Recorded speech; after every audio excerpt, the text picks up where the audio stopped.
அஸ்ஸலாமு அலைக்கும் வரஹ்மத்துல்லாஹி வபரகாத்துஹு. தினமும் ஓர் இறைவசனம். வாழ்க்கை வசதிகளை நாமே பங்கிடுகிறோம். அவர்களில் ஒருவர் மற்றவரை பணியாளராக ஆக்குவதற்காக சிலரை விட சிலரின் தகுதிகளை உயர்த்தினோம். அவர்கள் திரட்டுவதை விட உமது இறைவனின் அருள் சிறந்தது. திருக்குர்ஆன் அஸ்-ஸுஹ்ருஃப் 43வது அத்தியாயம் 32வது வசனம்.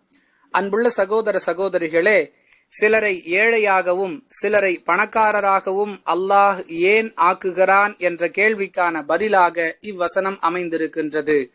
மேலும் எந்த உலக செல்வத்தை நாம் பெரிதாக மதித்து கொண்டிருக்கின்றோமோ, எதன் பின்னால் நாம் ஓடிக்கொண்டிருக்கின்றோமோ, அது அல்லாஹுவின் பார்வையில் எத்தகையது என்பதையும் இவ்வசனத்தின் மூலம் அல்லாஹ் விளக்குகின்றான்.